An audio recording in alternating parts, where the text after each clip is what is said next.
Hey dear Amy and Arny, I hope you remember me from the seminar in Moscow. And as I promised, I'm writing this email, but I thought that in this age when we are overwhelmed by texts and letters, it might be just better for this personal connection to record this video so that we have a closer contact and closer touch, especially since what I want to share with you has a personal connection for me, so I wanted to have this face-in-face situation somehow. And there are two key questions I want to raise and ask you about. The first is the Russian-Ukrainian dialogue initiative, which I approached you with initially and which I told you, Amy, about on the seminar. And long story short, about a year ago, during several personal experiences, I switched to from the not my business mode to not being able to ignore the whole situation between our countries anymore. And so I started gathering a small team, and we observed so many challenges, seeing that the propaganda in both countries pushing hatred or ignorance works to such an extent that even movements which historically used to be in cooperation, like human rights activists or mediators in Russia and Ukraine, suddenly split apart and there is this wall of isolation. So we decided that what we want to aim for this time is bringing together dialogue practitioners from both countries so that this personal meeting each other can take place and the shadows and ghosts of pain and anger can be brought up and dealt with, and from that we can actually go to the dialogue so that those practitioners can make the cooperation and build the bridges and then spread the grassroots dialogue initiatives in their countries while keeping in mind the whole context of how we stay together as two countries. And when I say dialogue practitioners, world work is obviously one of the key approaches and key methods which I mean. And for me, it's a very powerful tool which I had a chance to observe in that context right in the seminar in Moscow, because on the second day, when you remember we had the last exercise and we worked in triads on the conflicts, and I found Ukrainians in the hall on the seminar, and I asked them to work together with me in the process in triads so that we can actually bring that process up and somehow work it out during the seminar. And we did. And there was a very profound transformation within those 20 minutes or something, because first there were me, that woman Natasha from Kiev, and another woman from Kazan, and first suddenly so much anger and pain and hatred appeared in there as a part of the process, even though originally it was not personal at all.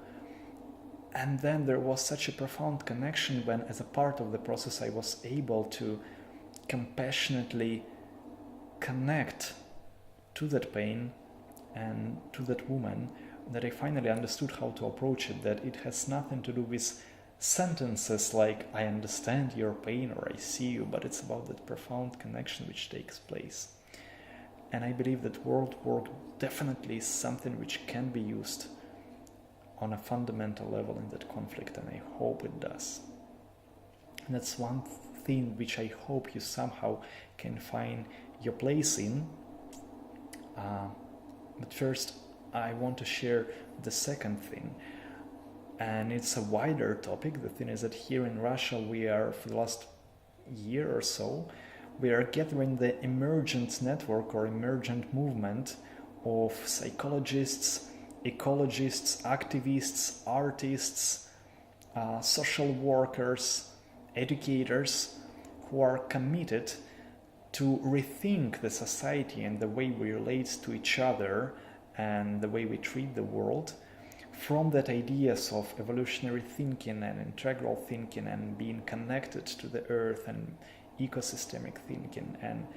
deep democracy and deep ecology, and taking it all down to the ground and the challenges which we are facing right in front of our eyes. And we've been trying to gather this network so far mostly in Russia, but it's an international effort. And we have connections with Swedish eco-villages, for instance, and some other intentional communities. And it's spreading. And we see not just by books or articles, but I had a chance to see on the seminar by myself that what you intend to do and what seems to be your world task resonates so much with what we are trying to bring to this world. And that's why I thought that there might be a space for dialogue here. And maybe, and here's my main suggestion for now, if for instance we can have an online interview with you, let's say Skype or Zoom or anything, which is not like a commercial thing or just a media thing for the coverage or whatever, not a documentary. I mean, obviously it might make sense to publish it later on, but first of all, to use this kind of interview as a dialogue where we can understand and bring to the world your understanding of what's actually happening in the world right now and what can be done about these shifts and challenges which are present right here. And what are the possible assets and approaches for that? And if it can become an equal dialogue in between of us, then maybe we can spread and take it further. And if the interview initiative, just for some reason, time-wise or anything, you can't make it now, I'm open for other kind of suggestions. But in any way, I hope that somehow we can take it further and keep this personal contact with you, not only as our teachers, but also as those with whom we walk the same path of what we do in the world.